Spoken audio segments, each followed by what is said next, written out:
to nature's beauty, dazzled am I, knowing everything calls on you, the Lord Most High. الله الذي يهدينا جميعا، الله الذي نعتز به جميعا.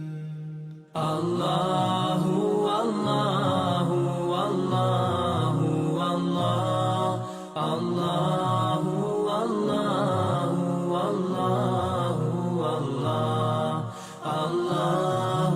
الله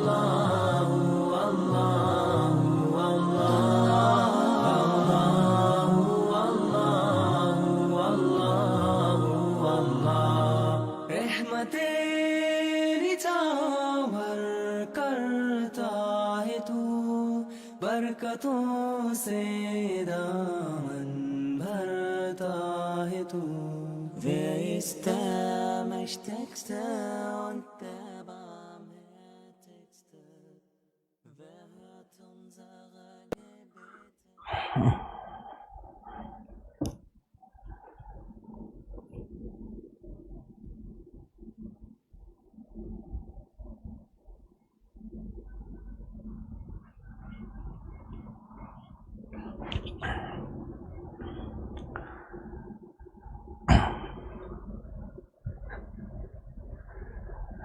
A'udzubillahi minasyaitonirrajim. Bismillahirrahmanirrahim. Assalamualaikum warahmatullahi wabarakatuh.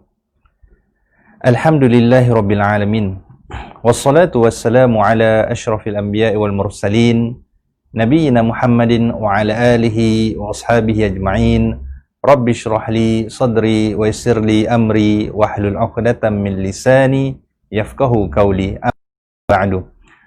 Para penonton yang dirahmati oleh Allah sekalian, alhamdulillah kita bersyukur kepada Allah Subhanahu wa taala di atas segala nikmat yang Allah Subhanahu wa taala kurniakan kepada kita. Alhamdulillah, mudah-mudahan dengan kesyukuran yang kita panjatkan kepada Allah Subhanahu wa taala, Allah Subhanahu wa taala akan menambahkan lagi ketakwaan kita kepada Allah Subhanahu wa taala, ketaatan kita kepada Allah Subhanahu wa taala, keikhlasan dalam beribadat kepada Allah Subhanahu wa taala. Mudah-mudahan hasil daripada ketaatan kepada Allah Subhanahu wa taala, Allah Subhanahu wa taala bakal mengurniakan kepada kita, menambahkan kepada kita lagi pelbagai macam nikmat. Allah Subhanahu wa taala akan mengangkatkan kita ke darjat yang paling mulia di sisi Allah Subhanahu wa taala. Amin ya rabbal alamin. Jadi alhamdulillah, pada hari ini insya-Allah yang di mana saya akan menyampaikan kuliah ataupun tazkirah mengenai kunci positif diri. Jadi kunci positif dirilah dah macam kita katakan dah macam pakar motivasi di sinilah. Tetapi sememangnya kalau kita lihat ceramah-ceramah, kita dengar ceramah-ceramah asatizah-asatizah ataupun ahli ulama ataupun agamawan lah, yang menyampaikan ceramah-ceramah, semuanya sebenarnya ceramah-ceramah yang berunsurkan motivasi, yang berunsurkan kita katakan mendekatkan diri kita, menyemarakkan ketaatan kita kepada Allah Subhanahu wa taala, meyakinkan dalam diri kita bahawasanya kita perlu kepada Allah, kita ada Allah dan sebagainya lah. Memang kita katakan di sini setiap ceramah-ceramah yang disampaikan tentang agama ini adalah tentang positif, tentang sesuatu yang kebaikan, mengarahkan kepada kebaikan, mengajak kita kepada kebaikan, meninggalkan kemungkaran, meninggalkan keburukan, meninggalkan negativiti, segalanya lah. Memang ceramah agama ni adalah ceramah yang motivasi diri kita lah. Jadi pada hari ini saya akan berkongsi kepada tuan-tuan dan puan-puan sekalian, para penonton yang dirahmati oleh Allah, tentang ceramah yang berunsurkan positif. Jadi tentang ceramah yang mencari kunci keyakinan kita dalam menjalani kehidupan kita seharian di dunia ini, yang di mana kita mencari keridaan Allah Subhanahu wa taala, di mana kita nak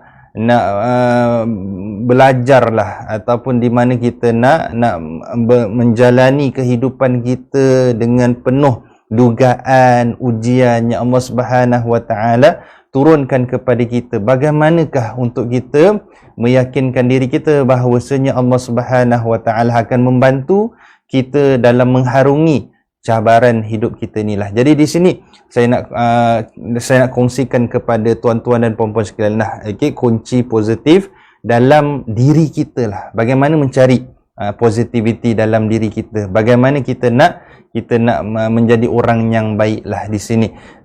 Jadi di sini ceramah ini adalah bersempena dengan bulan Muharram lah. Bersempena dengan tahun baru Hijrah. Sebelum saya nak masuk tentang ceramah ni, saya nak mengajak, saya nak mengalu-alukan kepada penonton sekalian agar kita memberikan sumbangan kepada sesiapa yang sudah memberikan sumbangan, agar kita meneruskan pemberian sumbangan kita kepada dana Masjid Al-Istiqamah. Dengan ini saya mengajaklah tuan-tuan dan puan-puan sekalian dengan kita menyokong usaha dana ini dengan memberikan sumbangan tentang kupon amal Anals ini. Kita boleh dapatkan di Masjid Al-Istiqamah, ataupun kita boleh call sahajalah. Boleh membuatkan panggilan, bertanyakan bagaimana saya nak dapatkan kupon amal Anals inilah. Jadi bagaimana saya nak memberikan sumbangan. Selain daripada sumbangan ini, ada lebih banyak lagi sumbangan-sumbangan yang kita boleh berikanlah kepada dana pembangunan dan juga dana pembiayaan lah, Masjid Al-Istiqamah di sinilah. Jadi kita cepat-cepat wasari'u, kita cepat-cepat untuk kita mendapatkan pengampunan Allah dengan kita melakukan perkara-perkara ketaatan kepada Allah Subhanahu wa taala. Jadi di sini saya nak kongsikan tentang hijrah lah. Kalau kita sebut tentang hijrah, tahun baru hijrah lah. Hijrah selalunya dalam kepala otak kita ni keluarnya padang pasir, naik unta, dan sebagainya lah, hijrah, perjalanan. Tetapi hijrah ni, yang di mana hijrah ni adalah perjalanan kepada perubahan. Kita nak berubah. Jadi berubah ni, kalau kita nak berubah ni, kita perlu berhijrah lah. Jadi berhijrah ni adalah perubahan. Kalau kita fikirkan tentang kenapa Nabi SAW berhijrah daripada Mekah ke Madinah, salah satunya adalah kerana perintah Allah Subhanahu wa taala. Jadi Allah dah perintahkan Nabi untuk keluar daripada Mekah menuju ke Madinah. Jadi Nabi menuju ke Madinah. Jadi di Madinah itu adalah sesuatu perubahan daripada segi landscape, sesuatu perubahan daripada segi cara kehidupan, norma yang baru, jadi sesuatu perubahan kepada kebaikan yang dicarikan. Jadi seseorang yang nak berubah ni, dia mestilah berubah daripada yang tidak baik kepada yang baik. Ataupun seseorang ni kalaulah dia sudah menjadi orang yang baik, setentunya dia mestilah mencapai sesuatu yang lebih baik. Jadi ini perubahan yang perlu ada dalam diri kita lah, sesuatu perubahan yang kita perlu hadapi, kita perlu jalani. Seperti perubahan yang sekarang ini kita lihat kepada norma yang baru, kepada kita pergi ke masjid sekarang ini dan sebagainya. Ini adalah sesuatu perubahan. Dan sesuatu perubahan ini yang dimana kita perlu kepada penyesuaian, dan sesuatu perubahan itu adalah sesuatu yang sangat-sangat baik lah. Jadi inilah yang dimana hijrah selalu mengingatkan kita tentang perubahan, dan perubahan ini adalah yang dimana kita nak menuju kepada ketaatan, kepada kebaikan dan juga kepada ketakwaan kerana Allah Subhanahu wa taala. Jadi kalau kita sebut tentang hadis hijrah, kita sebut tentang hadis hijrah ni, yang di mana hijrahnya kita adalah untuk mencari keridaan Allah, untuk mencari keselesaan dalam diri kita, untuk mendapatkan, untuk menemukan keridaan Allah Subhanahu wa taala. Bagaimana untuk kita mencapai keridaan Allah Subhanahu wa taala? Ini adalah hijrah yang dimaksudkan. kita untuk menjadi yang lebih baik, yang di mana Allah Subhanahu Wa Taala nak kita jadikan. Jadi tuan-tuan dan puan-puan sekalian yang dirahmati oleh Allah, jadi inilah hijrah yang kita inginkan. Jadi inilah yang di mana saya nak kongsikan kepada tuan-tuan dan puan-puan sekalian tentang hijrah ni, tentang kunci positif diri ni. Jadi kalau kita nak cerita tentang hijrah setiap tahun, kalau ma'al hijrah ataupun masuknya tahun baru hijrah, kita sering kali mendengarkan ceramah bagaimana Nabi berhijrah, sejarah hijrah dan sebagainya. Tetapi kita tahu jugalah bahawasanya hijrahnya Nabi SAW bukan berlakunya pada tahun yang baru. Hijrahnya Nabi SAW berlakunya pada bulan, ada yang mengatakan bulan Rabiul Awal. Jadi kita jangan tunggu tahun baru kita nak berubah. Jangan kita tunggu hari yang baru kita nak berubah. Jadi kita kena ada dalam diri kita untuk kita berubah kepada yang baik setiap hari kita. Yang masa sekarang ini juga kita kena fikirkan bagaimana aku ingin mendapatkan keridaan Allah Subhanahu Wa Taala yang lebih. Bagaimana aku nak mengeluarkan diri aku daripada keselesaan yang aku hadapi ini, yang aku dapati ini, untuk kita mencari keridaan Allah Subhanahu Wa Taala. Jadi ini tentang hijrah lah. Jadi di sini saya mulakan dengan kata-kata hikmah. Kata-kata hikmah ini yang di mana dalam bahasa Inggeris ni oleh Brian Tracy di sini, kata-kata hikmah ni kita boleh gunakan, kita boleh terapkan dalam diri kita. Dia katakan di sini, you cannot control what happens to you, but you can control your attitude toward what happens to you. Apakah maksudnya? Maksudnya kita tidak boleh mengawal apa yang terjadi pada diri kita lah. Disebutkan sebagai takdir. Takdir itu kita tak boleh mengawal, kita tak boleh melawan takdir. Tetapi kita boleh mengawal bagaimana sikap diri kita dalam menghadapi sesuatu yang terjadi pada diri kita. Sesuatu yang terjadi pada diri kita, kita tak boleh nak tentukan. Walaupun kita dah merancang sesuatu itu dengan baik, kita dah rancang betul-betul, kita dah rapi perancangan kita, tetapi takdir ini adalah sesuatu yang ditentukan oleh Allah Subhanahu Wa Taala.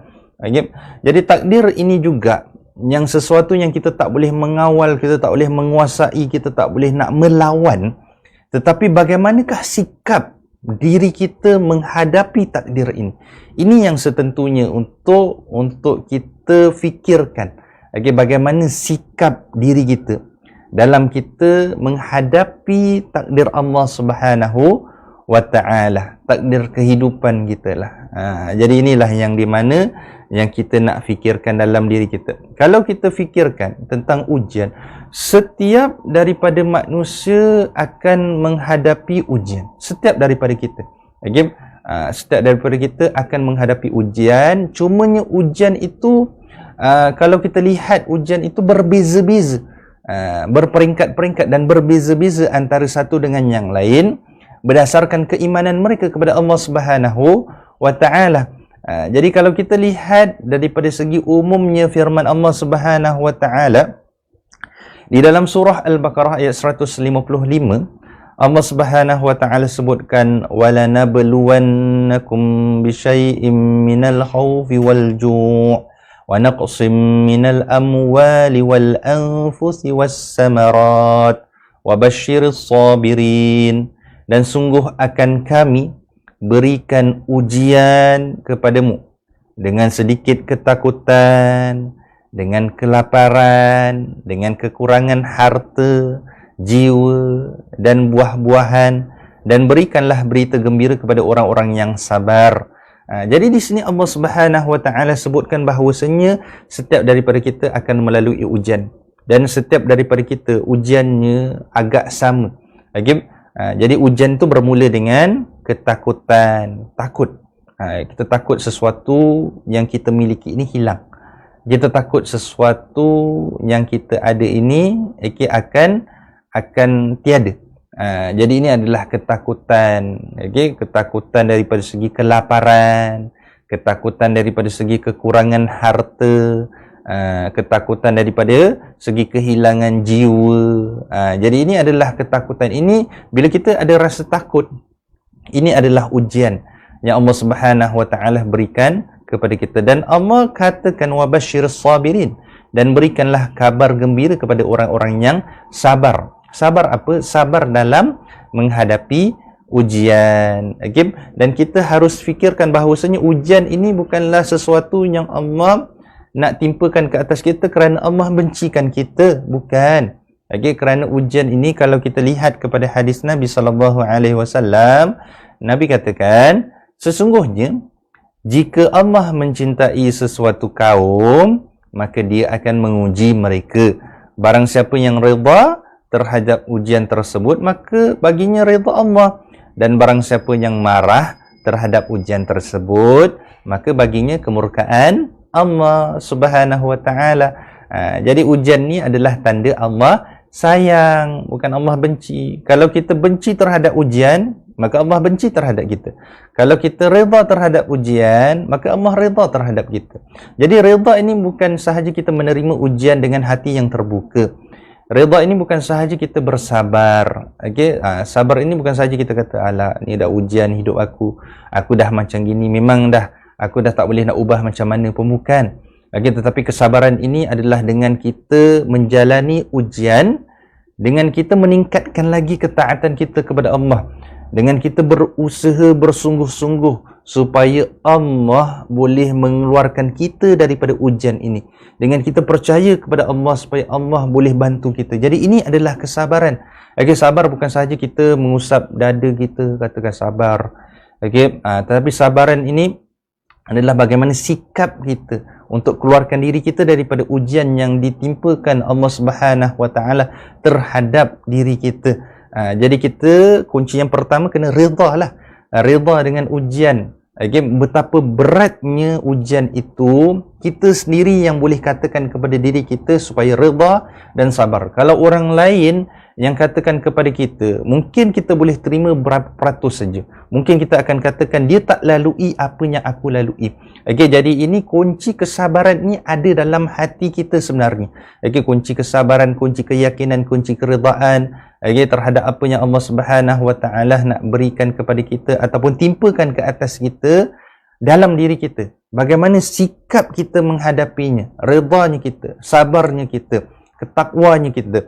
Okay, jadi ini adalah yang di mana kita perlu muhasabah diri kita lah. Okay, supaya bila Allah berikan ujian, kita boleh terima dan kita boleh sabar dan kita boleh tekunkan hati kita supaya jangan hilangkan ketaatan terhadap Allah Subhanahu wa taala. Okay, jadi kunci yang pertama sekali redalah. Kita kena tahu bahawasanya setiap manusia itu ada ujian yang berbeza-beza mengikut kadar keimanan mereka.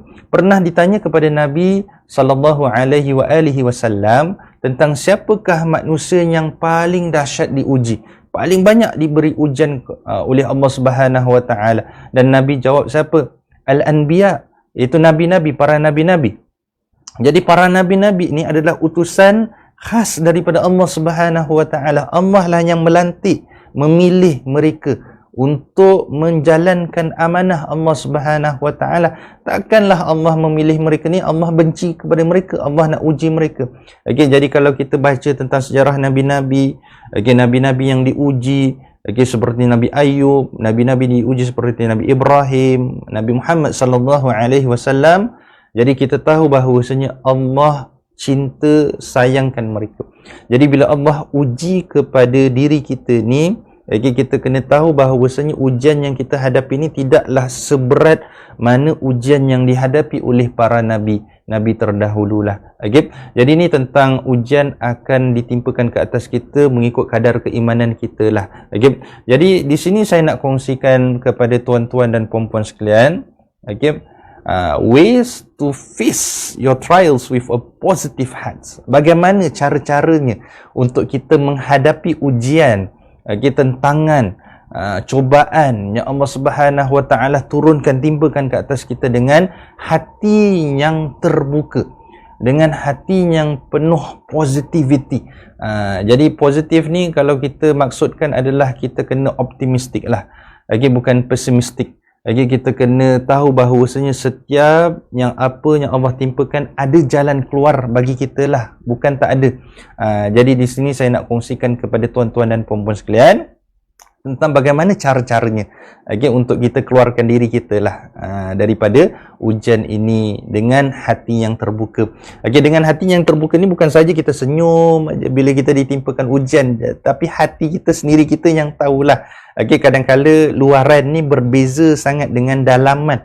Kadang-kala kita sembunyikan dalaman kita dengan kita menzahirkan luaran yang mungkin orang tampak hebat, mungkin orang katakan dia ni kuat, dia ni selalu senyum, tapi dalam hati kita orang tak tahu. Hanya Allah Subhanahu Wa Taala sahaja yang tahu. Disebabkan itulah kita kena letakkan hati kita kepada Allah Subhanahu Wa Taala. Sebab itu yang pertama sekali adalah believe in your heart. The first and foremost important thing that we have to remember is believe in your heart that Allah Subhanahu Wa Taala is your aid. Kita kena letakkan keyakinan dalam diri kita, dalam hati kita lah terutamanya, bahawasanya Allah Subhanahu Wa Taala adalah pembantu, adalah penolong bagi kita lah. Allah akan tolong kita. Jadi inilah yang di mana kita kena ingatkan dalam diri kita. Pernah tak kita dengar kalimat ini, hasbunallah wa ni'mal wakil? Hasbunallah wa ni'mal wakil. Ini adalah sebaik-baik kalimat yang kita nak ucapkan bila Allah Subhanahu Wa Taala timpakan sesuatu musibah ataupun sesuatu ujian dalam diri kita. Hasbunallah wa ni'mal wakil. Ini juga adalah kalimat yang dilontarkan, yang diucapkan oleh Nabi Ibrahim alaihissalam tatkala diuji oleh Allah Subhanahu Wa Taala. Maksudnya apa hasbunallah wa ni'mal wakil? Cukuplah Allah menjadi penolong kami dan Allah adalah sebaik-baik pelindung. Jadi yang di sini tentang cerita Nabi Ibrahim ingin dibakar oleh raja yang zalim. Lepas tu datanglah malaikat Jibril mengatakan kepadanya, nak tak aku selamatkan kau? Tapi Nabi Ibrahim katakan hasbunallah wa ni'mal wakil. Dia letakkan kepercayaan dia kepada Allah. Cukuplah Allah untuk dia dan cukuplah Allah tu sebaik-baik pelindung. Jadi hati kita ni kena letak kepada Allah Subhanahu Wa Taala terlebih dahulu, bahawasanya bila Allah letakkan ujian, Allah siapkan juga, Allah sediakan juga jalan keluar bagi setiap ujian itu. Dan yang di mana kalaupun Allah tutup pintu yang pertama, pintu yang kedua, mesti ada pintu yang ketiga untuk kita mengeluarkan diri kita daripada ujian itu. Jadi kita jangan give up. Jangan kita putus asa. Selalu kita kena berusaha, selalu kita kena ada keyakinan dalam diri kita bahawasanya Allah menyediakan jalan keluar bagi kita, kerana Allah lah sebaik-baik penolong bagi kita lah. Jangan kita putus asa. Disebabkan di antara ciri-ciri seorang mukmin, seorang yang percaya kepada Allah Subhanahu Wa Taala adalah bersikap jangan putus asa, sentiasa berusaha, sentiasa berterima kasih kepada Allah. Allah ni bila dia timpakan kepada ujian kepada kita taklah seteruk mana, kerana kita bila kita ada masa, peluang untuk kita hidup itulah peluang juga untuk Allah keluarkan kita daripada ujian kehidupan diri kita lah. Jadi bila kita ada kehidupan, terlebih lagi bila kita ada keimanan, adalah jalan keluarnya oleh Allah Subhanahu Wa Taala. Jadi di sini juga Allah Subhanahu Wa Taala sebutkan dalam surah Al-Mu'min ayat yang ke-44, wa ufawwidu amri ilallah, dan aku menyerahkan urusan aku kepada Allah Subhanahu Wa Taala. Jadi setiap urusan kita ini Allah lah yang tentukan. Kalau kita fikir balik takdir kita yang ditulis oleh Allah Subhanahu Wa Taala, Allah dah siap lama dah. Jadi bila Allah tuliskan ujian, kepada kita, maknanya Allah akan sediakan jalan keluar juga bagi kita. Kuncinya adalah keimanan, ketakwaan, keyakinan kita kepada Allah Subhanahu wa taala. Tetapi bagaimana pula untuk kita tambah yakin dengan Allah? Okay, bagaimana? Kadang-kala kita ni salat tak pernah tinggal. Ada orang yang salat tak pernah tinggal, selalu mengaji Al-Quran, tetapi bila ditimpa ujian oleh Allah Subhanahu wa taala, keyakinannya kepada Allah tu boleh hilang dengan serta-merta. Jadi itulah yang di mana kita ni kena belajar yakinkan diri kita bahawasanya Allah lah sebaik-baik penolong bagi kita. Okay? Jadi bagaimana untuk tambah keyakinan kita kepada Allah, tuan-tuan dan puan-puan sekalian? Okay, dengan kita belajar ikhlaskan diri dalam ketaatan kepada Allah Subhanahu wa taala. Ikhlas ni maksudnya kita sahaja yang tahu, kita mengharapkan sesuatu daripada Allah, kita mengharapkan redha daripada Allah Subhanahu wa taala. Okay, ikhlaskan diri kita dalam ibadat, dalam setiap kebaikan yang kita buat. Okay, sekecil-kecil kebaikan yang boleh kita buat, kita buat. Okay? Jadi kita jangan tunggu kebaikan yang besar baru kita nak buat. Kalau ada peluang untuk buat baik, itulah peluang untuk kita taat dan juga ikhlaskan diri kepada Allah Subhanahu wa taala. Dan yang kedua, kita belajarlah Asmaul Husna. Apakah Asmaul Husna? Adalah nama-nama Allah yang indah. Nama-nama Allah yang sewajarnya Allah sahaja yang ada dalam diri Allah Subhanahu wa taala. Jadi apakah yang Asmaul Husna yang mana kita tahu? Dalam 99 nama Allah yang mungkin kita pernah nyanyilah. Okay, nyanyi ke baca ke. Okay? Jadi dalam 99, takkan kita tak pernah nak menerapkan nama-nama Allah tu dalam hati kita. Okay, nama-nama Allah Ar-Rahman Ar-Rahim. Yang pertama sekali kita dah baca dah. Bismillahirrahmanirrahim. Allah Maha Pengasih dan Maha Penyayang. Sayangnya Allah kepada kita ni lebih sayangnya ibu kepada anak. Jadi kalau kita tahu kalau maksud sayang, kalau kita sayang kepada seseorang, kalau kita sayang kepada isteri kita, kalau kita sayang kepada anak kita, bagaimanakah sikap kita nak melindungi mereka daripada bahaya? Begitulah sikap Allah. Malahan lebih daripada itu, Allah nak lindung kita daripada bahaya sebenarnya. Okay? Jadi bila Allah uji kita, bukanlah sebenarnya Allah bencikan kita, tetapi Allah nak kita belajar sesuatu daripada ujian itu. Allah nak kita tambah lagi sayang dan yakin kepada Allah Subhanahu wa taala. Jadi dalam nama Allah Subhanahu wa taala ataupun sifat-sifatnya, ada yang di mana Allah tu Maha Penolong. Allah tu Maha Penolong, yang di mana Allah tu tempat kita bersandarkan harapan kita. Jadi inilah yang di mana kita kena belajar Asmaul Husna. Bukan saja kita belajar, tapi kita terapkan dalam diri kita.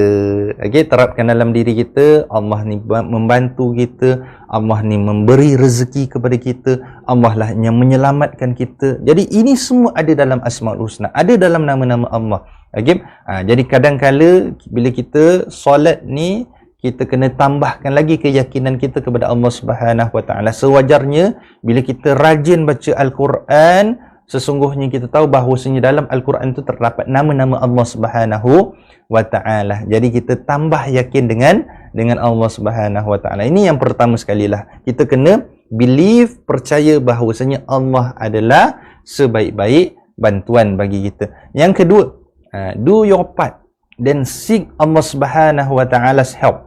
Okay? Do your part maknanya kita buat apa yang disuruh oleh Allah Subhanahu wa taala. Okay? Kita buat apa yang diperintahkan oleh Allah Subhanahu wa taala. Okay? Kalau kita perhatikan ayat 1000 dinar lah. Ayat 1000 dinar ni bukan ayat yang di mana kita nak gantung dekat dinding rumah kita, kemudian kita percaya ayat ini boleh datangkan rezeki ataupun datangkan kemewahan dalam bentuk keduniaan bagi kita. Bukan. Okay? Jadi ayat ni adalah untuk kita hayati. Setiap ayat-ayat Al-Quran, tambahan lagi kalau kita tampal kat rumah kita tu Ayatul Kursi, bukan kita nak tampal sahaja, tapi baca, amalkan, terapkan dalam hati kita. Okey, kerana ayatul kursi itu adalah nama-nama Allah ataupun kalimat-kalimat yang paling kita pernah dengar hadis yang di mana Rasulullah sallallahu alaihi wasallam sebutkan bahawasanya itu adalah pujian yang paling tinggi terhadap Allah Subhanahu wa taala. Okey, jadi kalau kita tampalkan ayat-ayat itu bukan kita nak menghindari bahaya dalam rumah kita, syaitan ke, kita katakan pencuri ke apa ke, kita tampal benda-benda itu, bukan. Kalau kita percaya ayat-ayat yang ditampalkan kat rumah kita ni boleh menghindari kita daripada bahaya, itu sama sahaja seperti kita percaya kepada tangkal. Jadi inilah yang di mana kita, bila kita tampal ayat tu untuk kita baca, bila kita lupa Allah, baca ayat-ayat tu. Jadi itulah yang di mana kita sewajarnya kita ingatkan diri kita lah. Bukanlah untuk menandakan rumah kita ni rumah orang Islam. Kalau tak ada tampal-tampal nama-nama ayat-ayat ni bukan rumah orang Islam, bukan. Kalau tak tampal Assalamualaikum kat luar rumah ni ataupun Bismillahirrahmanirrahim, orang tak tahu ni rumah orang Islam, bukan. Tetapi adalah untuk mengingatkan diri kita. Tampal kat luar Assalamualaikum supaya kita bila kita masuk ataupun bila kita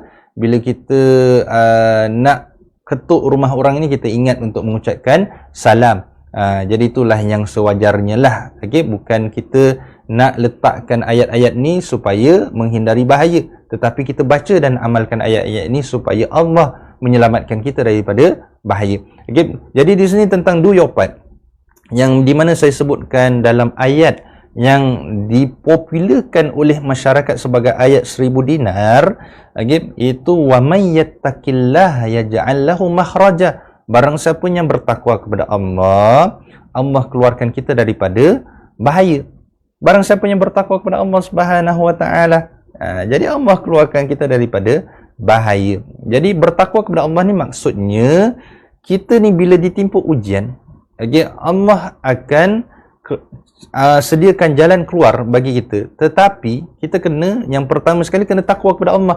Tetapi kita ni kadang-kadang kita fikirkan macam mana nak keluarkan diri aku daripada ujian ini, macam mana, tetapi kita tidak bertakwa kepada Allah Subhanahu wa ta'ala. Tentang ayat 1000 dinar ini mengingatkan kita tentang peranan kita sebagai hamba Allah Subhanahu wa ta'ala. Peranan kita adalah kita bertakwa kepada Allah, kita melakukan segala yang diperintahkan oleh Allah, meninggalkan segala yang dilarang oleh Allah Subhanahu wa taala. Kemudian yang lain Allah lah yang menguruskan, Allah lah yang menentukan sama ada baik ataupun tidak bagi kita. Jadi di sini mengingatkan kita tentang firman Allah Subhanahu wa taala di dalam surah Al-Insyirah. Dalam surah Al-Insyirah ni Allah Subhanahu wa taala katakan sebelumnya, fa inna ma'al usri yusra. Inna ma'al usri yusra. Sesungguhnya selepas kesukaran itu ada kesenangan. Sesungguhnya selepas kesukaran itu ada kesenangan. Lepas kesulitan Allah akan berikan kita kemudahan. 2 kali dah Allah ulangkan ayat yang sama. Jadi kemudian Allah Subhanahu wa taala berfirman pada ayat yang ke-7, fa iza faraghta fansab. Maka apabila kamu telah selesai daripada sesuatu urusan, kerjakanlah dengan sungguh-sungguh urusan yang lain. Jadi apakah yang dimaksudkan di sini? Maknanya urusan dunia dan juga urusan akhirat. Jadi kita jangan tinggalkan salah satu daripada kedua-duanya lah. Jadi berkenaan dengan urusan dunia pun kita buat, urusan akhirat pun kita buat. Jadi dua-dua kita buat lah, dua-dua kita dapatkan. Tapi kesungguhan kita dalam urusan akhirat ini kena lebih lah, kena lebih tekun, kena lebih gigih dalam kesungguhan kita untuk mengejarkan akhirat. Dalam kesungguhan kita untuk Allah Subhanahu wa taala memberikan kita kesenangan kehidupan kita di dunia dan juga di akhirat. Dalam kita berdoa, dalam kita beribadat, dalam kita melakukan amalan soleh, kena sungguh-sungguhlah. Jadi di sini berkenaan dengan Allah katakan fa iza faraghta fansab. Lepas kamu dah buat urusan tu, maka buatlah urusan ni.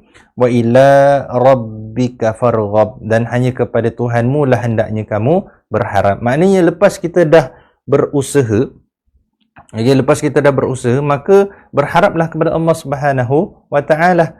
Meletakkan harapan kita sama ada dia punya outcome daripada usaha kita. Dia punya kita katakan dia punya result ataupun dia punya natijah dia Allah lah yang tentukan. Kita usaha je. Okey, sebagaimana yang saya katakan tadi, kita jangan putus asa. Jangan give up. Jangan putus asa. Usaha. Okey, satu pintu tutup oleh Allah Subhanahu Wa Taala bukan bermaksud pintu yang lain tutup. Okey, dua pintu tutup pun bukan bermaksud yang pintu ketiga tutup. Tiga pintu tutup pun bukan bermaksud 4 pintu tutup. Jadi kalau 3 pun pintu tutup, maknanya lagi satu akan terbuka bagi kita. Bermaksud mungkin yang pertama, yang kedua, yang ketiga kita tidak dapat, bukan bermaksud yang keempat itu tidak baik bagi kita. Jadi jangan berputus harapan kita daripada rahmat Allah Subhanahu Wa Taala. Sentiasa percayakan bahawasanya Allah setiap kali akan memberikan yang lebih baik bagi kita lah. Okay, jadi di sini saya akan meletakkan ataupun saya akan pancarkan kepada penonton sekalian, okay, tentang kata-kata, okay, kata-kata daripada ceramah Mufti Meng, okay, yang di mana dia katakan, if you sit in a car without driving and you keep making dua to Allah Subhanahu Wa Taala to make you reach a particular destination, your dua will not benefit you in a true sense. When Allah Subhanahu Wa Taala give you the capacity to move about and the blessing of knowledge and facilitated for your luxuries, then you are supposed to take some action and then pray to Allah Subhanahu Wa Taala to ease it for you. Lagi maknanya, kalaupun dia bagikan satu analogi lah tentang usaha ni. Okay? Jadi kalaupun kita duduk dalam kereta, kemudian kita doa kepada Allah Subhanahu Wa Taala, ya Allah gerakkanlah kereta ni ya Allah. Okay? Padahal kita belum start engine, kita belum tarik handbrake, kita belum letakkan gear kepada drive, okay? Kita belum tekan minyak dia. Macam mana kereta tu nak bergerak? Jadi kita katakan di sini apa yang dikatakan, walaupun kita doa di sini, okay, ya Allah gerakkan kereta ni, ya Allah gerakkan kereta ni, sebenarnya tidak ada mustahilnya kalau Allah nak gerakkan kereta tu tanpa kita perlu menggerakkan sesuatu daripada bahagian-bahagian kereta tu. Tak ada mustahilnya bagi kuasa Allah Subhanahu Wa Taala. Tapi kalau mengikut logiknya, kita kena gerakkan sendiri. Kemudian dia punya, kita katakan di sini, bila kita dah gerakkan kereta tu, di sinilah kita baca doa naik kenderaan. Lagi subhanallazi sakhkhara lana hadza wa ma kunna lahu muqrinin. Jadi di sini bila kita baca doa naik kenderaan ni, kita berdoa kepada Allah Subhanahu Wa Taala, dan di sinilah Allah akan menggerakkan perjalanan kita. Okay, Allah akan menggerakkan perjalanan kita, Allah akan memudahkan untuk kita sampai ke tempat yang kita nak tujukan. Di sinilah adanya manfaat berdoa. Kalau kita sekadar berdoa, kita tak berusaha, macam mana kita nak dapatkan sesuatu? Okay? Jadi Nabi SAW pun katakan tentang tawakal ni adalah kita ikatkan, kemudian tawakal. Okay? Jadi ada yang tanya kepada Nabi SAW tentang tawakal ni, Nabi kata ikatkan. Okay, maknanya ikatkan unta kamu, kemudian tawakallah. Maknanya usaha dulu. Okay, usaha yang sesuatu yang di mana kita rasakan kita boleh capai, kita boleh dapat.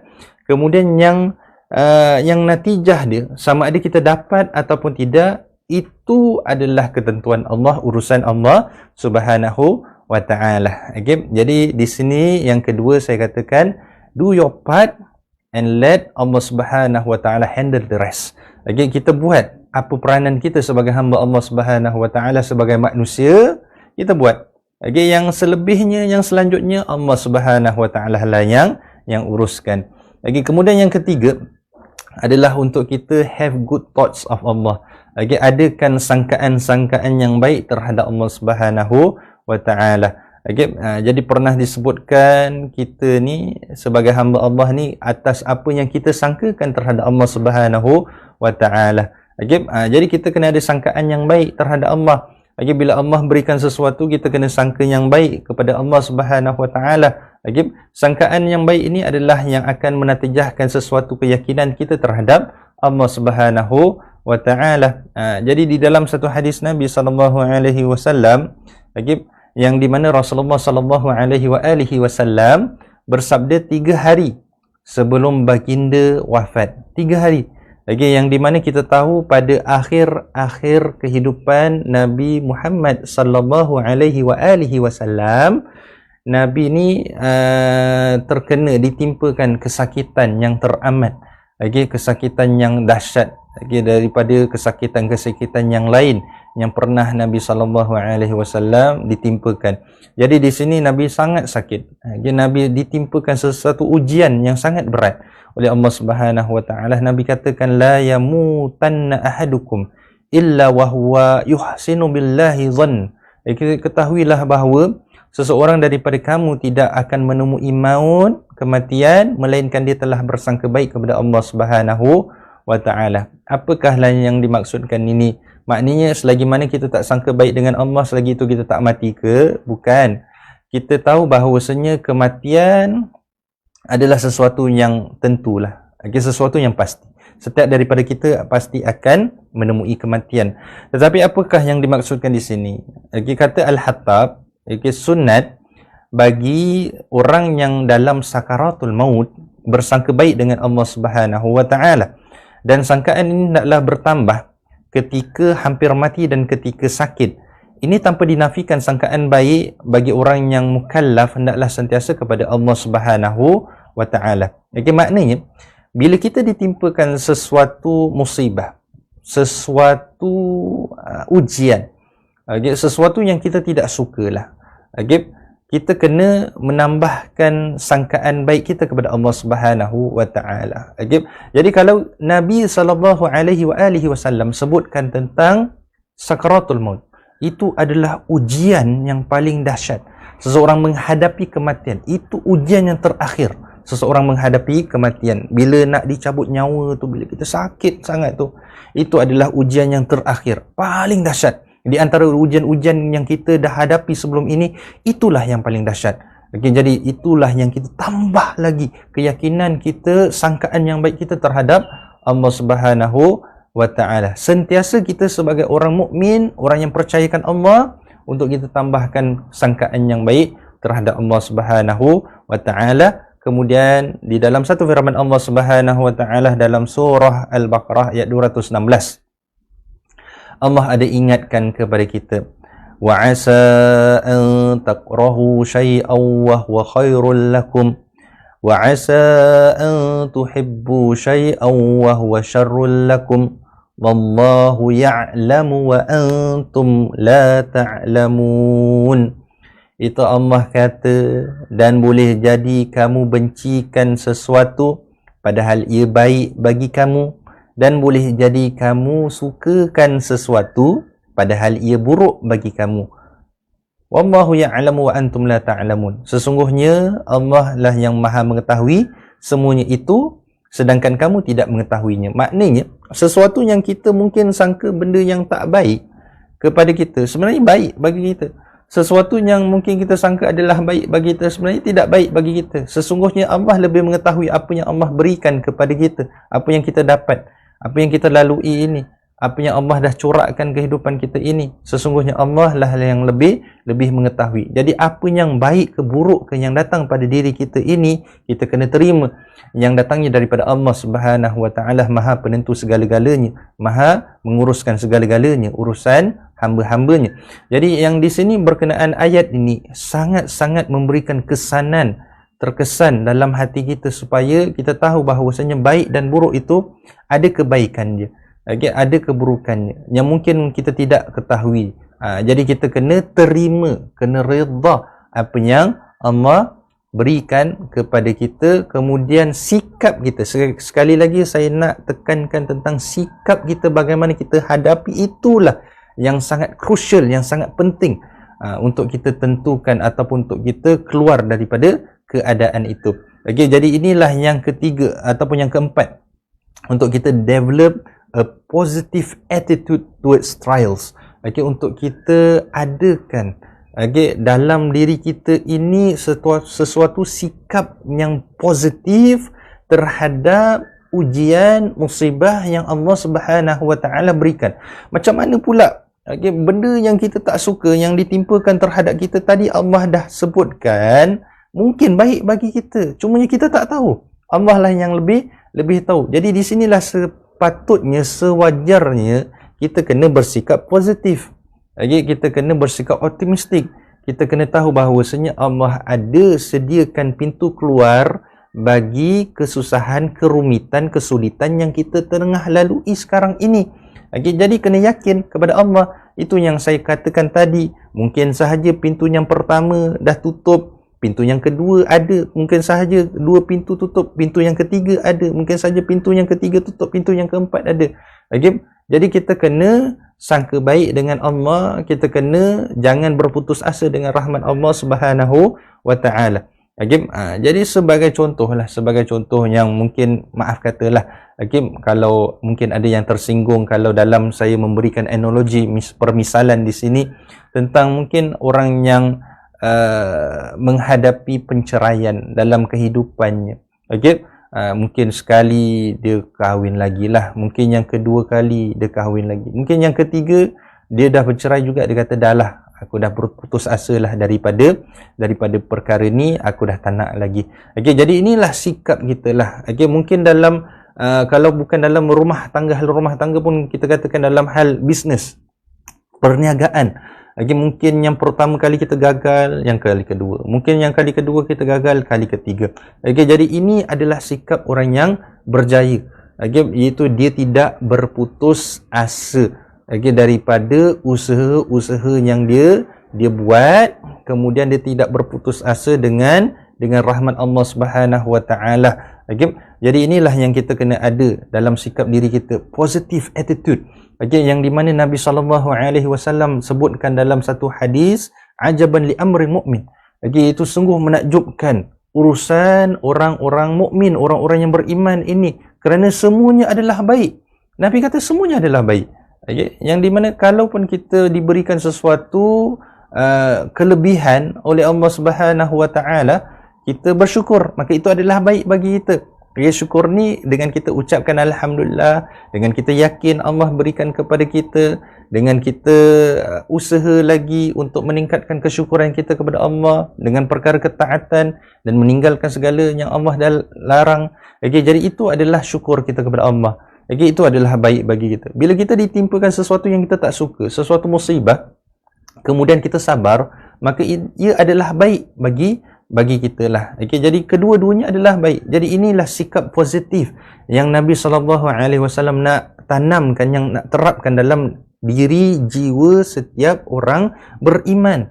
Untuk sentiasa memandang baik terhadap Allah Subhanahu wa taala. Jadi di sini juga dalam satu hadis oleh Rasulullah SAW yang lain, Nabi sebutkan tentang kesyukuran. Macam mana kita nak capai kesyukuran ni? Kita lihatlah kepada orang yang mungkin lebih kurang nikmatnya yang diberikan oleh Allah Subhanahu wa taala terhadapnya lah. Nabi katakan, look at those who are inferior to you, inferior in terms of ni'mat. And do not look at those who are superior to you in terms of ni'mat. For this will keep you from belittling Allah Subhanahu wa taala's favor towards you. Jadi kita lihatlah kepada seseorang yang mungkin lebih kurang daripada kita, lebih kurang nikmat ni, lebih kurang kekayaan ke, lebih kurang keimanan ke, lebih kurang apa sahajalah lebih kurangnya. Kita lihat supaya kita lebih syukur kepada Allah Subhanahu wa taala. Kemudian kita jangan lihat kepada orang yang lebih daripada kita. Jadi inilah yang di mana sikap positif. Begitu jugalah yang diajarkan oleh Nabi Muhammad sallallahu alaihi wasallam. Untuk kita adakan sikap bersyukur ni, dan juga bersabar ni, kita lihat kepada orang yang lebih kurang daripada kita lah. Mungkin sebagai contoh, ini yang saya katakan sebagai contoh, kita mempunyai zuriat. Zuriat kita pula diberikan sesuatu ujian oleh Allah Subhanahu wa taala. Ini saya berani cakap sebabkan apa? Sebabkan saya sendiri melaluinya lah. Yang di mana mungkin sahaja anak kita ni diberikan sebagai contohlah autisme. Autisme ataupun otistik lah. Otistik di sini sebagai contoh. Kita jangan berputus asa, kita jangan kata kenapa Allah timpakan ke atas kita perkara ni. Sedangkan kita hanya melihat, okey, kita hanya melihat orang yang superior daripada kita. Okey, mungkin anak-anak ni normal, anak-anak ni sihat, kita lihat kepadanya. Okey, kita lihat kepadanya, kenapalah anak aku tak jadi macam dia. Okey, kalaupun anak kita normal, okey, ataupun anak kita ni sihat, okey, anak kita ni yang di mana tidak ada sikap-sikap ataupun spektrum-spektrum yang tertentu, okey, kemudian kita jangan bandingkan anak kita ni dengan anak orang lain. Okey, kita lihat apa yang Allah berikan kepada kita, kemudian kita lihat kepada apa yang Allah tak berikan kepada mereka, belum berikan kepada mereka. Jadi yang di sinilah yang di mana kita akan menanam sifat syukur. Okey, mungkin ada yang lebih teruk daripada spektrum anak kita yang lalui ini. Kita daripada itu kita akan lebih kuat, lebih gigih, lebih syukur kepada Allah. Ya Allah, Allah dah berikan aku anak yang ni. Okey, ya Allah, okay, aku akan melalui ujian ini dengan bantuanmu ya Allah. Jadi inilah yang mana sikap positif yang perlu ada dalam diri kita. Kita lihat kepada orang yang lebih kurang nikmatnya yang Allah berikan kepadanya. Mungkin dia tak ada, kita ada ni, alhamdulillah lah ya Allah, Allah berikan kepada kita lah. Okay? Jadi di sini juga yang di mana untuk kita ingatkan, okay, supaya kita bersikap positif ni dalam satu hadis Nabi sallallahu alaihi wasallam, okay, yang disebutkan daripada Abu Sa'id Al-Khudri radhiyallahu anhu dan juga Abu Hurairah radhiyallahu anhu. Rasulullah sallallahu alaihi wasallam bersabda, ma yusibul mu'min min wasabin wala nasabin wala hammin wala hazanin wala ghammin wala adha hatta syauka yashakuha illa kafarallahu biha min khatayahu. Iaitu berkenaan dengan tidaklah seorang mukmin tertimpa rasa sakit yang terus menerus, rasa penat, kekhawatiran, kerisauan pada masa yang akan datang, sedih akan masa yang lalu, kesusahan hati, berduka cita, ataupun sesuatu yang menyakitinya, sampai pun duri yang menusuk dirinya pun, itu semua akan menghapuskan dosa-dosanya. Jadi sesuatu kegundahan hati, kesedihan, kerisauan kita itu adalah yang akan Allah gugurkan dosa-dosa kita. Jadi tak salahnya untuk kita sedih, tak salahnya untuk kita penat, tak salahnya untuk kita macam risau, khawatir. Okey, yang mana salahnya adalah kita menyalahkan. Okey, menyalahkan takdir. Salahnya adalah kita mengatakan kepada takdir, kenapa Allah timpakan ke atas kita ni, seolah-olah kita mengatakan bahawasanya Allah ni tak pandai uruskan kita, tak pandai uruskan manusia. Jadi itulah yang salahnya, itulah yang bahayanya, untuk kita menidakkan, untuk kita menafikan takdir yang buruk yang Allah Subhanahu Wa Taala timpakan kepada kita. Jadi inilah yang di mana kita kena ingat bahawasanya setiap ujian yang kita lalui ini, kepenatan, keperitan, kegundahan, kerisauan, Allah akan mengeluarkan kita daripada dosa-dosa kita.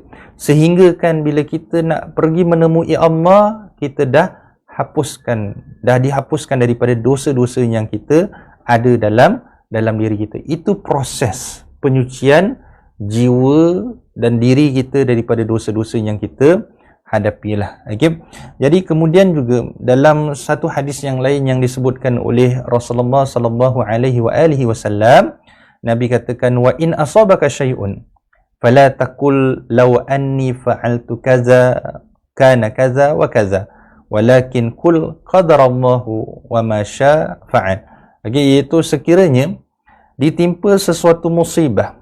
Musibah ni adalah sesuatu benda yang kita tak suka.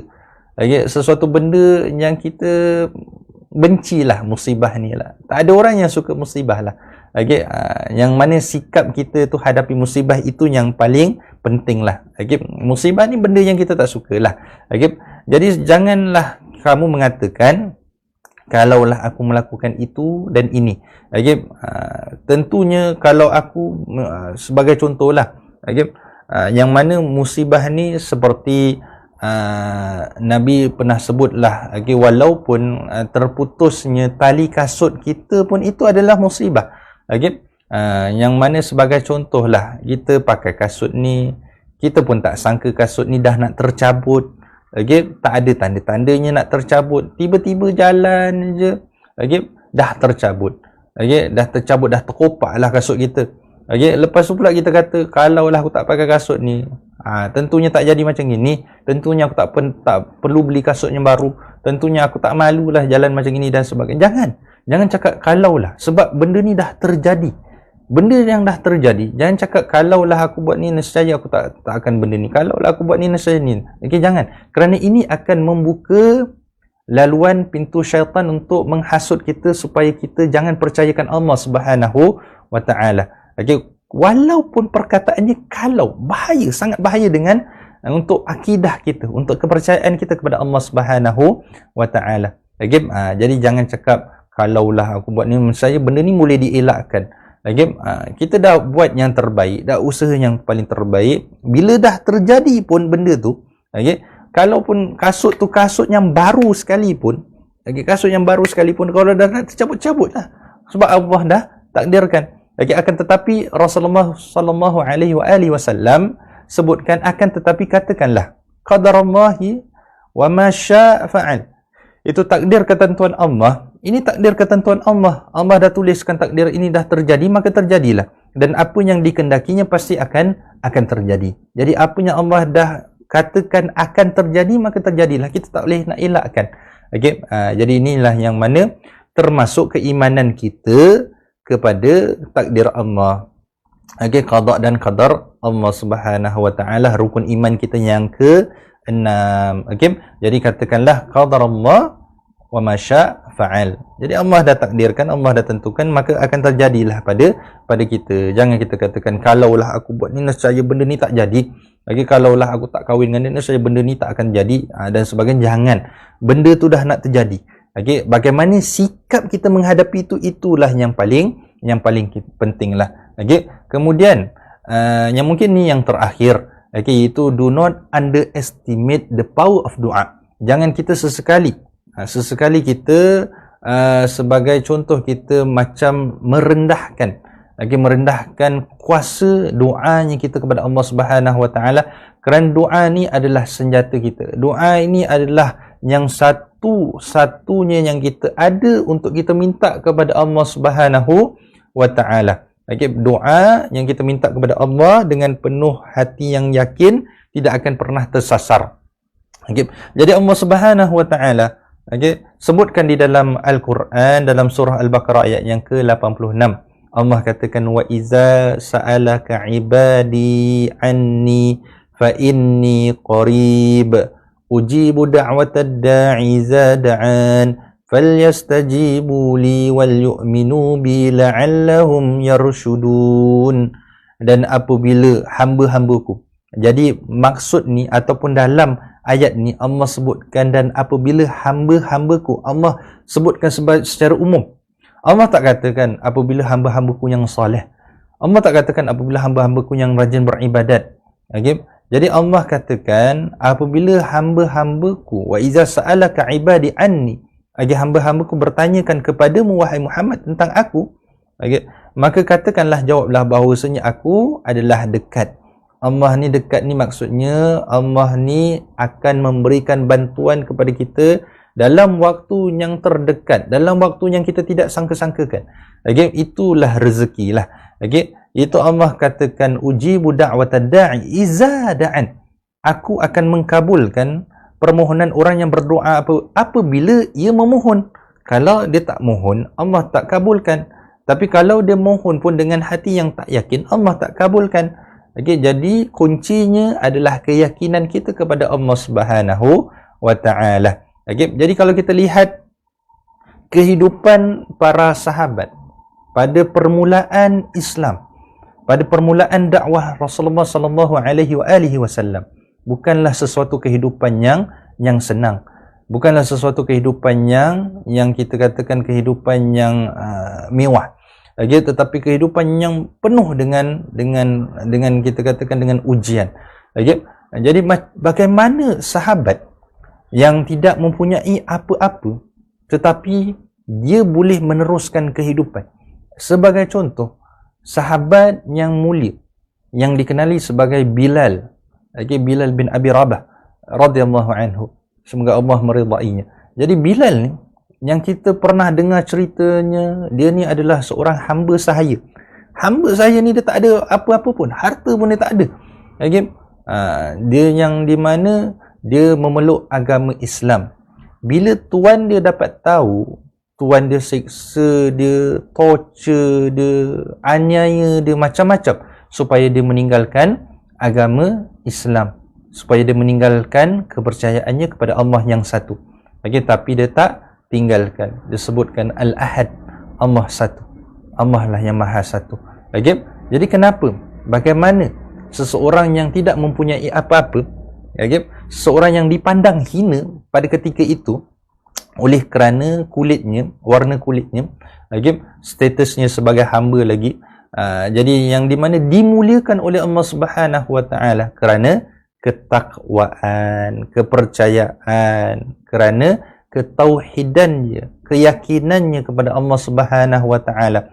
Walaupun dia tidak ada apa-apa, tapi dia ada Allah, dia ada segalanya. Sebab Allah lah yang menentukan segala-galanya, Allah lah yang maha kaya, Allah lah yang pemilik segala-galanya.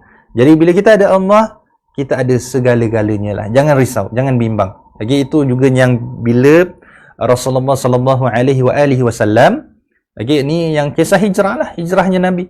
Okay. Rasulullah sallallahu alaihi wasallam bila dia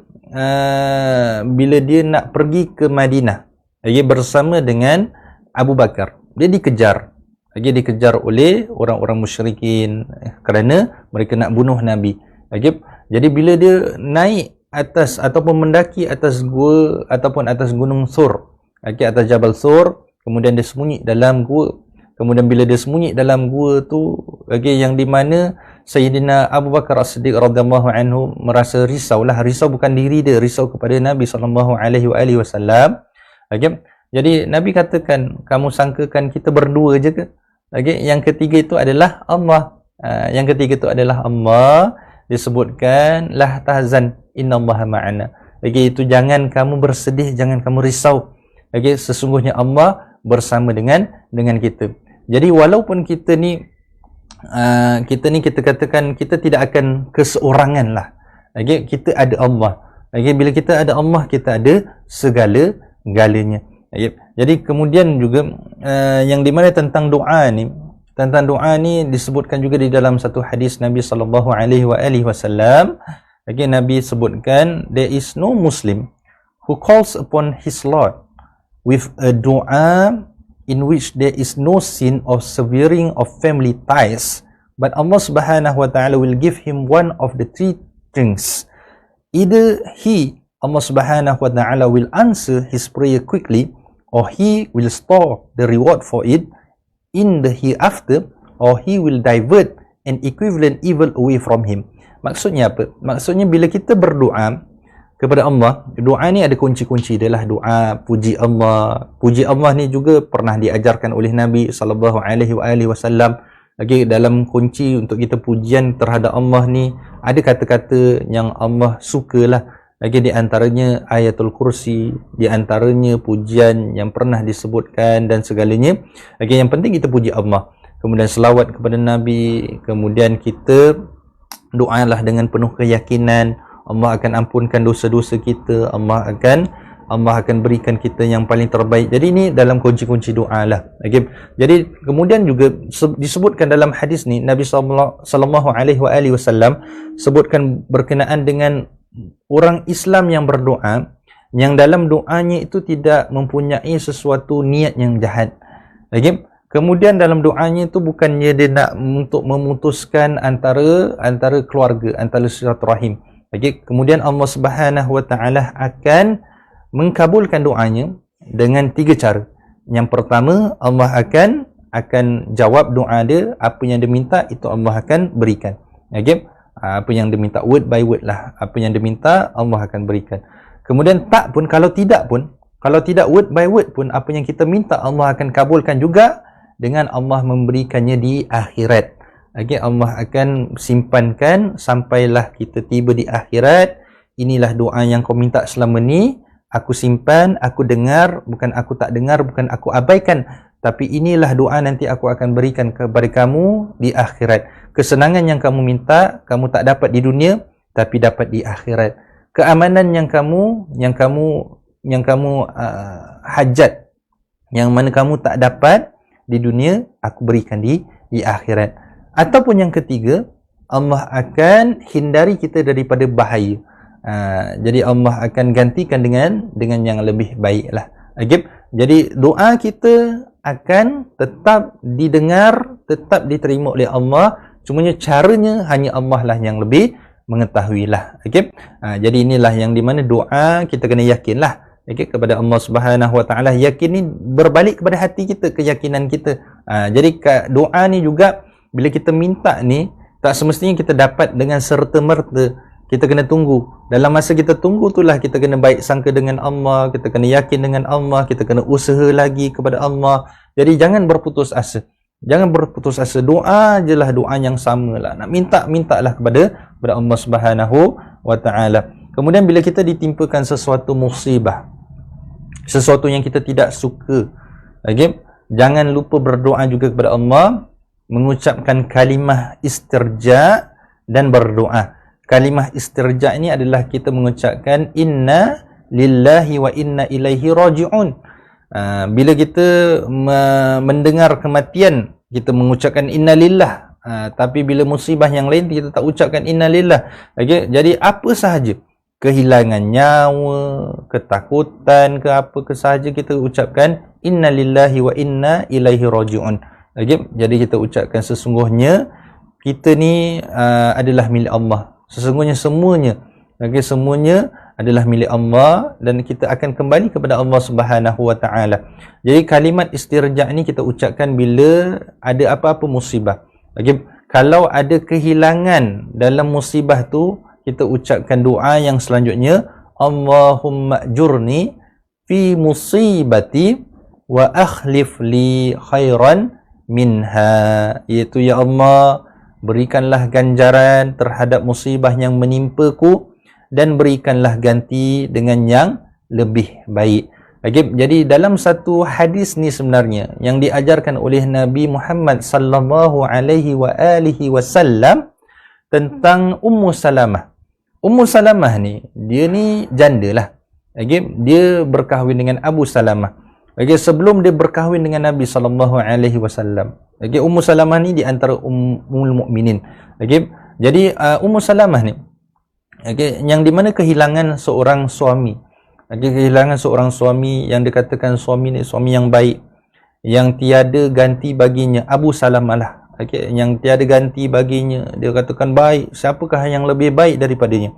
Okay? Kemudian dia teringat apa yang diajarkan oleh Nabi sallallahu alaihi wasallam. Kemudian dia diberikan gantian yang lebih baik daripada apa yang dia kehilangan. Siapakah yang lebih baik daripada Nabi Muhammad sallallahu alaihi wasallam? Jadi ini adalah satu pengajaran yang hebat bagi kita. Sesuatu yang kita anggap baik tu, ada yang lebih baik bagi kita. Sesuatu yang Allah hilangkan, mungkin Allah akan sediakan yang lebih baik bagi kita. Itulah yang di mana kita jangan sangkakan pintu yang pertama tu tutup, pintu yang kedua tu tutup, pintu yang ketiga tu tutup. Padahal pintu yang keempat ni adalah yang lebih baik daripada ketiga-tiga pintu yang kita terlepas ataupun yang tertutup. Jadi jangan berputus asa, teruskan usaha kita untuk dapatkan yang terbaik yang Allah sediakan bagi kita. Jadi kita ingat juga yang di mana apa-apa pun terjadi, katakanlah hasbunallah wa ni'mal wakil. Inilah yang mana mungkin kalimat yang nak pujuk hati kita lah, supaya kita tenang, supaya kita yakin kepada Allah, supaya kita bersikap positif. Okay, sentiasa positif lah dengan apa yang Allah Subhanahu Wa Taala berikan, apa yang Allah tentukan bagi kita lah. Okay, mudah-mudahan yang mana saya kongsikan sedikit sebanyak kepada penonton sekalian, kepada tuan-tuan dan puan-puan sekalian, okay, mudah-mudahan ini menjadi yang terbaik bagi kita lah. Yang mana kita nak melangkah masuk tahun baru ni, melangkah masuk tahun baru ni tak lama lagi ni. Okay, jangan sahaja kita baca doa akhir tahun, doa awal tahun, tapi tambahkan keyakinan kita kepada Allah Subhanahu wa ta'ala, tambahkan setiap hari datang ke yakin kita kepada Allah. Jadi bila ada musibah yang Allah nak timpakan kepada kita ni, kita dah ready, dah hati kita ni dah ready, dah percayakan dengan Allah Subhanahu wa taala. Sesuatu yang baik itu Allah lah saja yang tahulah. Okey, jangan kita sangkakan yang baik itu adalah baik bagi kita sebenarnya, tapi yang sebenarnya apa yang terjadi baik dan buruknya adalah baik bagi kita sebenarnya. Apa yang Allah dah tentukan itu pun adalah baik bagi kita. Tapi dalam masa yang sama kita kena ubah. Kita jangan rasa macam selesa ataupun rasa dah lah inilah nasib aku, ini je lah. Okay, yang aku hadapi ini je lah, yang aku ada ini je lah, yang aku dah usahakan, tapi usaha yang lebih. Okay, jangan putus asa. Okay, sesungguhnya Allah ada menciptakan jalan keluar bagi kita. Sesungguhnya Allah akan memberikan yang terbaik bagi kita. Kita doa kepada Allah Subhanahu wa taala, semoga Allah Subhanahu wa taala mengeluarkan kita daripada bahaya yang kita hadapi sekarang ini, itu COVID-19. Semoga Allah angkat wabak ini dan hilangkan dan menggantikan dengan kehidupan yang lebih baik bagi kita pada masa yang akan datang. Amin ya rabbal alamin. Saya nak minta maaf kalau ada kekurangan, kesalahan dalam penyampaian saya. Kalau ada manfaatnya silakan kongsikan kepada yang lain lah. Jadi inilah yang mana saya nak akhiri majlis kuliah saya ini dengan wabillahi taufiq wal hidayah. Wassalamualaikum warahmatullahi wabarakatuh.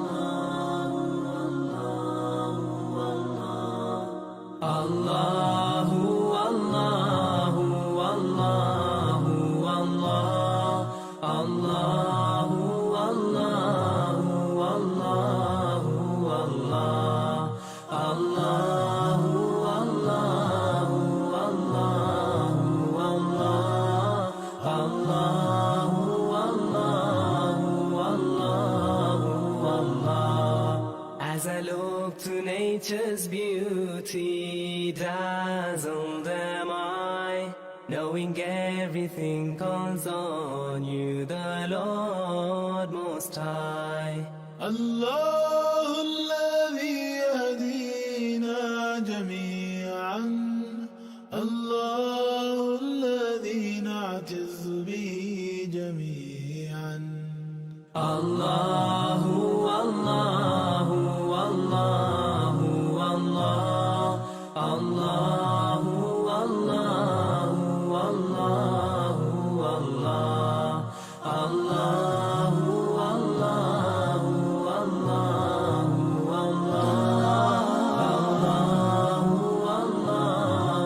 الله الله तेरी चावर करता है तू, बरकतों से दामन भरता है तू. Wer ist der Mächtigste und der Barmherzigste? Wer hört unsere Gebete und schickt uns die Hilfe? Allahu, Allahu,